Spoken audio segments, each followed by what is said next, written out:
family members, and welcome back to my channel. Hello বন্ধুরা, তোমরা সবাই কেমন আছো? আমিও আজকে চলে এলাম একটা নতুন ব্লগ নিয়ে তোমাদের জন্য। আমি জানি আমার ভিডিও অনেকে দেখো না, যাই হোক আজকের ব্লগটা হচ্ছে আমাদের জমি নিয়ে। আমাদের জমি বলতে এখানে আমাদের একটা কাকা হয়, তার টাকার খুব প্রয়োজন ছিল, যে কারণে জমিটা আমাদের কাছে বন্ধক দিয়ে টাকা নিয়েছিল। সুতরাং জমিটা এখন আমাদের যতদিন টাকা দিচ্ছে। আর জমিতে এখন বর্ষাকাল পড়ে গেছে, যেহেতু ধান চাষ হবে, যে কারণে আমাদের জমিতে এখন হাল হবে। হাল দেওয়ার জন্য বাবা আমাকে মাঠে পাঠালো। আমি রীতিমতো মাঠে আসি না মানে এই নয় যে আমি মাঠে আসি না, মাঠে আসি আড্ডা দিতে, জমির জন্য কোনো কাজে আমি আসি না। জমির কাজ বাবা দেখে, মা দেখে, আর জমিটাও এত বেশি নয়, মাত্র 4 কাঠা একটা জমি। সুতরাং 2-3 জন থাকলেই হয়ে যায়।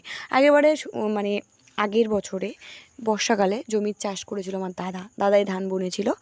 এই বছর হয়তো দাদার বাবা দুজনেই কেউ করতে পারে, কারণ বাবার পায়ের সমস্যা। বাবা জমিতে খুব একটা জলের মধ্যে থাকতে পারে না, কারণ বাবার পায়ের সমস্যা আছে, পা যন্ত্রণা করে, বেশিক্ষণ জলও ঘাঁটতে পারে না, যে কারণে আমাকে পাঠিয়ে দিল, কারণ বাবাই কাদার মধ্যে নামতে পারবে না।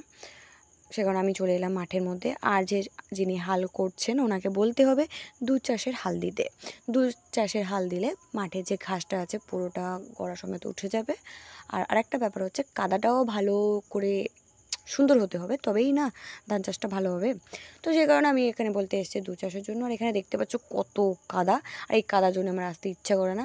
আর একটা ব্যাপার হচ্ছে, আমরা না একটু নখ রাখতে পছন্দ করি, তো পায়ের না অনেকটা বড় বড় নখ রেখেছি, যে কারণে না পায়ের মধ্যে কাদা ঢুকে যাবে। কাদা ঢুকে গেলে নখগুলো না ফেটে যায়, অনেক সমস্যা হয় বেশি কাদা পাতাতে পা দিলে, যে কারণে আমি আসতে চাইছিলাম না। কিছু করার নেই, বাবার শরীরটা খারাপ, পা যন্ত্রণার জন্য আমাকে আসতেই হলো। দাদা তো বাড়িতে নেই, সে তো কাজে চলে গেছে, যেখানে আমাকে আসতেই হলো। আর এখানে দেখো আমি কত কষ্ট করে কাদার মধ্যে ঠিকবাজি খেতে খেতে এর ওপর দিকে আমি যাচ্ছি, স্লিপ তো খাচ্ছি।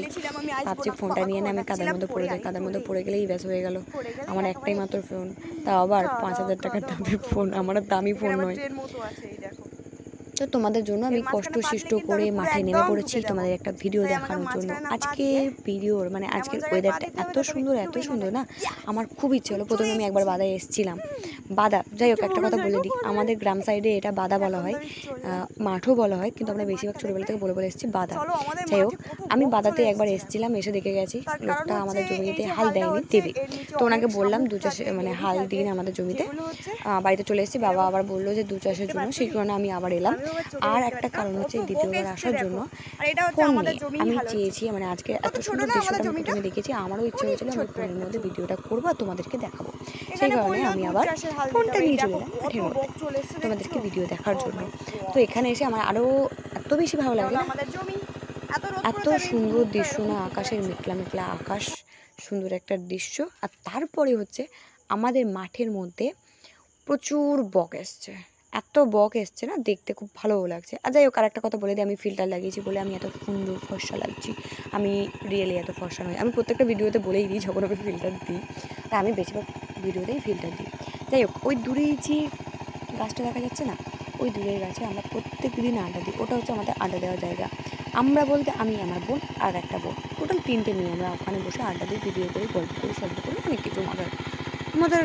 যাই হোক ওখানেই আমাদের দিন কেটে যায়। সেটা হচ্ছে শীতকালে আর গরমকালে। বর্ষাকালে তো জলে নামাই যায় না, বেকার জলে নামলেও বসার কোনো জায়গা নেই, আর কোথায় হবে মাঠের মধ্যে।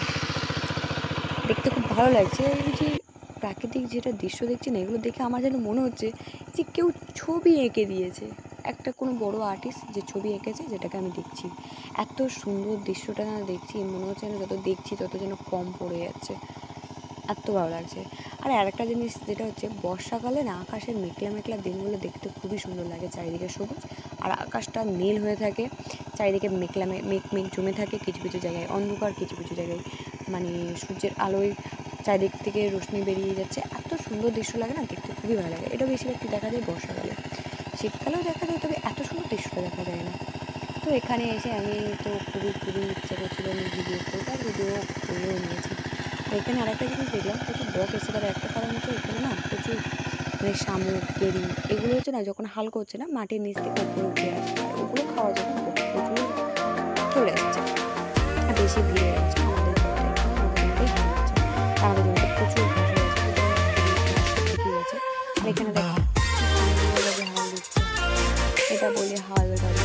আগে না অনেক ছোটোবেলায়, আগে বলতে অনেক ছোটোবেলায় আমি দেখেছিলাম গরু দিয়ে, গরু বলদ দিয়ে এই যে মাটি এইগুলো এইসব কাজটা করা হতো। এখন আর গরুর চলটা নেই।